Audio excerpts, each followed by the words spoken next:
Hello? My girlfriend looked at me and said, "You're low class compared to my ex." I didn't raise my voice. I simply replied, "You're right. At least I never cheated like he did." Then I walked away calmly, and by morning, our relationship was over. I'm Alex, 30M. My girlfriend, Brooke, 28F. We'd been together almost 2 years. Lived together for 8 months. This happened last Thursday night. We were sitting on the couch, scrolling separately, the TV on but muted because Brooke hates background noise unless she chose it. She'd been irritable all week. Snappy comments. Correcting how I pronounce things. Little jabs dressed up as jokes. It started over nothing. I made a comment about her friend's new boyfriend, something harmless about him seeming decent. She laughed, sharp and dismissive. You would think that. I asked what that meant. She sighed like I'd already disappointed her. It just means you don't really get how different worlds work. That was my cue to stop engaging, but I didn't. I asked what she meant by different worlds. She took a sip of wine, looked straight at me, and said it like she'd been holding it in for months. "You're honestly kind of low class compared to my ex." No anger. No heat. Just a statement, like she was commenting on the weather. I waited for her to soften it. Laugh. Say she didn't mean it that way. She didn't. She kept going. About how her ex had presence. How people respected him when he walked into a room. How he knew the right restaurants, the right people, the right way to talk. She said she felt like she'd settled. That's when I felt it. Something quiet click into place. I didn't raise my voice. Didn't defend myself. I just said, calmly, "You're right." She blinked, clearly not expecting that. Then I added, "At least I never cheated on you like he did." The room went silent. Her face tightened. I stood up, grabbed my jacket, and headed for the door. She called after me, annoyed more than concerned. "Where are you going?" I turned back once. "Somewhere I'm not being compared." And I walked out, not knowing that by morning, everything between us would already be over. I drove for about 20 minutes without really knowing where I was going. No music, no phone calls, just the sound of the road and that sentence replaying itself in my head like it had been waiting for permission to surface. Low class. Not we're different. Not this isn't working. Low class. Like it was a permanent trait, not just an insult.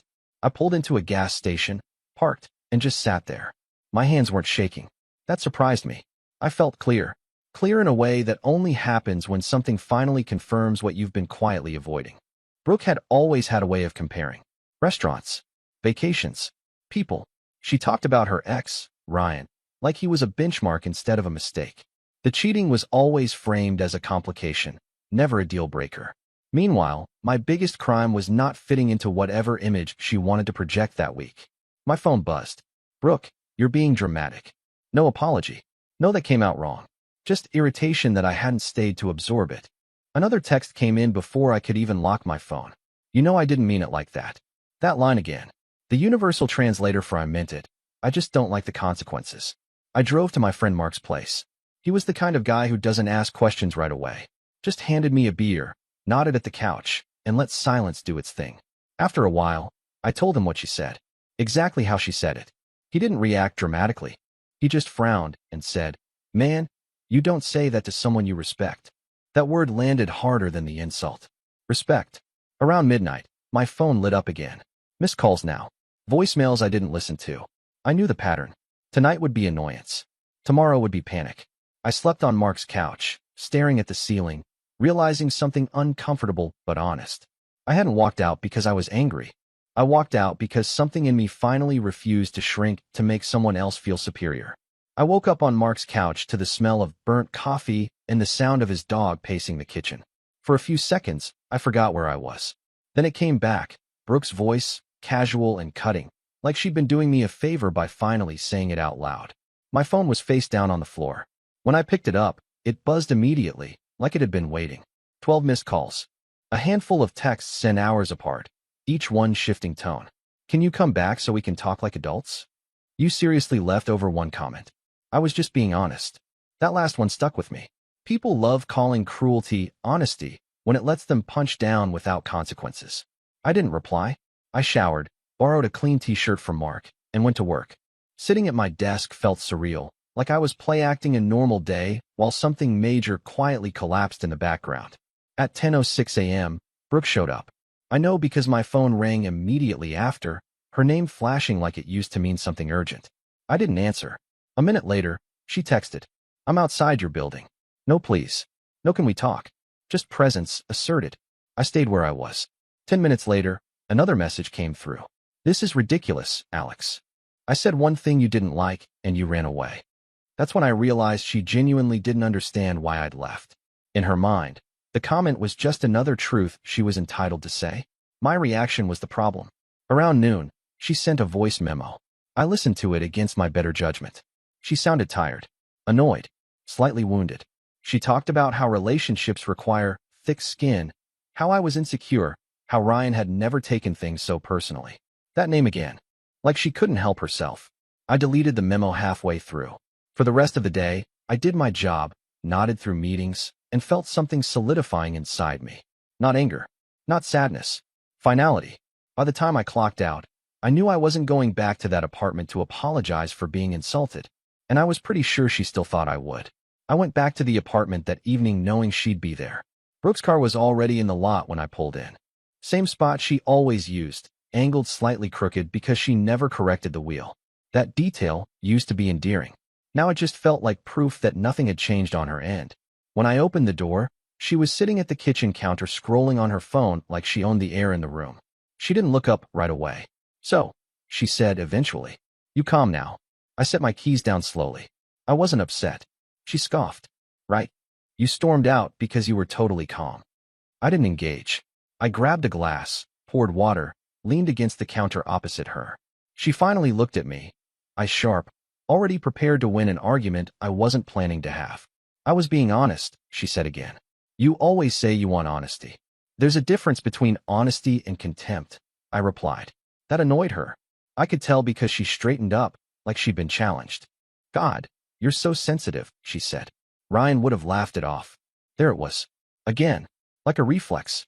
"Ryan cheated on you," I said. Repeatedly. Her jaw tightened. At least he wasn't insecure about it. I nodded once. Not because I agreed, but because I was done collecting data. I walked past her into the bedroom and grabbed a duffel bag. "What are you doing?" she snapped, standing now. "I'm packing," I said. "For what?" Her voice rose. "You don't just leave because I told the truth." "I'm not leaving because of the truth," I said calmly. "I'm leaving because of how easy it was for you to say it." She laughed, but it was tight. "You're proving my point, you know." I zipped the bag and slung it over my shoulder. "No," I said. "I'm disproving it." She followed me to the door, still talking, still framing herself as the reasonable one. "You'll regret this," she said. "You always do." I paused with my hand on the handle. Looked back at her one last time. "Maybe," I said, "but not tomorrow." And I walked out, knowing something fundamental had already ended, even if she hadn't caught up yet. I slept in my car that night, not because I had nowhere else to go, but because I didn't want company, questions, or sympathy yet. I parked a few blocks away from the apartment, reclined the seat, and stared at the ceiling liner while the city hummed around me. Around 1 a.m., my phone started buzzing again. "Brooke." I let it ring. Then the text came. "You're really doing this? Over a comparison? You're acting like I stabbed you." At 1:37 a.m., the tone shifted. I didn't mean low class like that. You know what I meant. That sentence almost made me laugh out loud. Because if I knew what she meant, then she knew exactly how it sounded. I turned my phone off and slept in short, shallow stretches. By morning, the decision felt solid. Heavy but solid. I showered at the gym before work, changed into fresh clothes, and showed up like it was any other Friday. No one at the office knew my relationship had effectively ended. The world doesn't pause for personal revelations. At 9:12 a.m., Brooke emailed me. Not texted. Emailed. Like we were suddenly co-workers. She wrote that she was hurt and confused. That she felt I'd weaponized her past. That relationships involve honest comparisons, whether people like it or not. She said Ryan had higher standards, but also higher flaws, and she thought I understood that trade-off. Trade-off. Like partners or items on a shelf. She ended the email with, "I didn't think you'd actually walk away." That sentence stayed with me all day, because it wasn't about love, or conflict, or misunderstanding. It was about certainty. She was certain I'd absorb it, certain I'd come back, certain she could say whatever she wanted and I'd adjust myself around it. I replied with one line. "I walked away because I finally believed you." She didn't answer. By the time I left work that evening, I knew something she still didn't. The relationship wasn't ending. It already had. Saturday morning was the first time Brooke sounded scared. I'd left my phone on the kitchen counter at Mark's place while we made breakfast. When I picked it up, there were missed calls spaced exactly 10 minutes apart, like she was setting reminders for herself to panic. Then a voicemail. I shouldn't have listened. I did anyway. Her voice was softer than I'd heard it in a long time. Not apologetic, careful, like she was stepping through a room filled with glass. Alex, okay, I think this got out of hand. Can we reset? I don't want to fight. I just want to talk like normal people. Normal people. The phrase people use when they want to rewind without owning what they broke.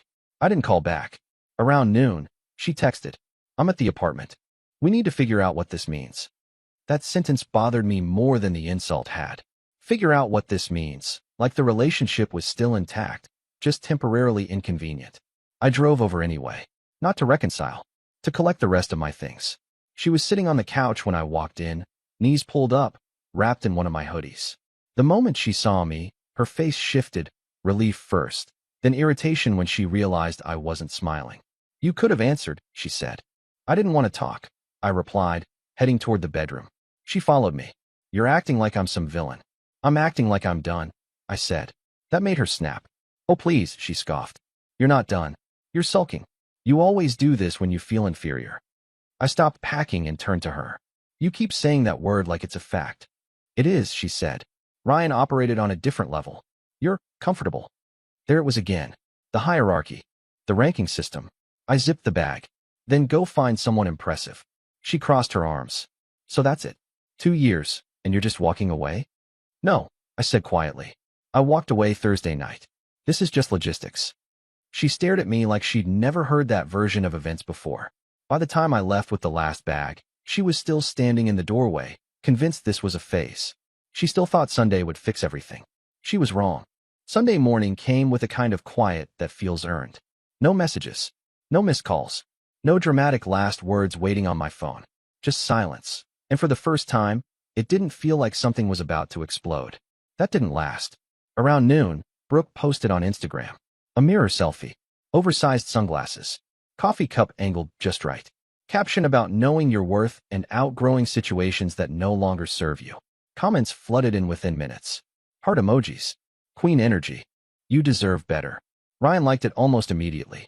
That part stung, not because I missed her, but because it confirmed how fast she needed an audience. She didn't want resolution. She wanted validation. An hour later, my phone buzzed.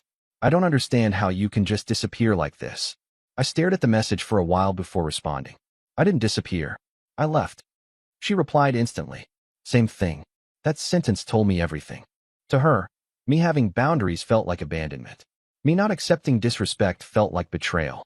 Me choosing myself felt like an attack. She followed it up with a longer text. How relationships take work. How no one is perfect. How she dated men with real flaws and learned to compromise. How she thought I was different because I was stable, comfortable, low class. I didn't reply. Later that afternoon, I ran into her friend Mia at the grocery store. She looked uncomfortable the moment she saw me. I heard what happened, she said cautiously. Brooke's really upset. I nodded. I believe that. She didn't think you'd actually leave, Mia added. I know, I said. That's the problem. Mia didn't argue. She just sighed, like something finally made sense to her too. That night, I unpacked my bags at Mark's place. Hung up shirts. Set my toothbrush on the sink. Small acts of permanence. As I lay in bed, I realized something quietly but clearly. Brooke wasn't shocked because I left. She was shocked because, for the first time, her words had consequences she couldn't talk her way out of. Monday morning, Brooke finally realized this wasn't a standoff anymore. She texted me before I was even fully awake. Can we please talk? Not argue. Just talk. I didn't respond right away. Not because I was playing games, but because I didn't feel rushed anymore. That urgency she was feeling? I'd already moved past it. An hour later, another message came in. I'm not saying I was perfect. I'm saying this doesn't have to end like this. That line stood out. Doesn't have to end like this. As if the ending was just a stylistic choice I was making to be difficult. I replied once. It already ended. She called immediately. I let it ring out. By lunchtime, she escalated. She emailed. Then texted again. Then tried calling from a different number. Each attempt felt less about me and more about her losing control of the narrative. That evening, I ran into someone I didn't expect, Ryan. He was at the same bar Mark and I stopped at after work. He recognized me instantly. smiled like we were teammates instead of rivals in a story I never agreed to be part of. "Hey man," he said. "Didn't expect to see you." I nodded. "Yeah." He shifted awkwardly. "Brooke's been upset. She didn't mean it the way it came out." I looked at him for a second. This guy? The benchmark. The standard I'd supposedly failed to meet. "You cheated on her," I said calmly. He blinked. "That was a long time ago. And she still compares people to you," I replied. "That's not something I'm interested in competing with." He didn't have a response for that. I left the bar early and went for a walk instead. Cool air. Quiet streets. Space to think without someone grading me. When I got back to Mark's place, there was one final text from Brooke waiting. "I feel like you're punishing me." I stared at it, then typed my last reply. "I'm not punishing you. I'm opting out." She didn't respond. And for the first time since Thursday night, I was certain of something. By morning, there would be nothing left to negotiate. Tuesday morning felt different. Not dramatic. Not heavy. Just settled. I woke up before my alarm and realized something small but telling. I wasn't replaying conversations anymore. No imaginary arguments. No mental drafts of what I should have said. That loop had finally shut off. On my way to work, I passed the coffee shop Brooke and I used to argue about.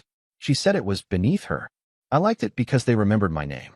I stopped in and ordered anyway. The barista smiled and asked how my weekend was. "Quiet," I said, and meant it. Around 11 a.m., Brooke tried one last angle. She sent a long message, paragraphs this time. She admitted she'd been harsh. Said she grew up around men like Ryan and didn't realize how much she'd internalized that hierarchy. She said she was afraid of ending up with someone who didn't elevate her. That sentence could have been written at any point in our relationship. It just finally wasn't disguised. I replied once. Brief. Calm. "I'm not interested in being someone's lesson." She didn't answer. Later that afternoon, Mark asked if I was okay. Not in a concerned way, just checking in. "I am," I said. "Actually." That surprised him. It surprised me too. That night, I went back to the apartment to grab the last few things I'd left behind. Brooke wasn't there. The place felt hollow, like a set after filming wrapped. Her things were still everywhere, but the energy was gone. On the kitchen counter sat a sticky note in her handwriting. "We should talk when you're ready." I left it where it was. As I closed the door behind me, I realized the relationship hadn't ended because of one insult. It ended because she needed to feel superior more than she needed to feel connected. And I was finally okay walking away from that trait. By Wednesday morning, the relationship was officially over. Without a conversation, without a fight, without a dramatic final scene. Brooke didn't text, didn't call, didn't post anything cryptic. And that silence told me more than any apology could have. I heard later, from a mutual friend, that she'd been telling people she was shocked by how quickly things ended. That she thought we'd talk it out. That she never imagined one comment could undo 2 years. But it wasn't one comment. It was the ease with which she said it. The confidence that I'd stay. The assumption that I'd accept being ranked, compared, diminished, so long as she stayed. I went back to my normal routines.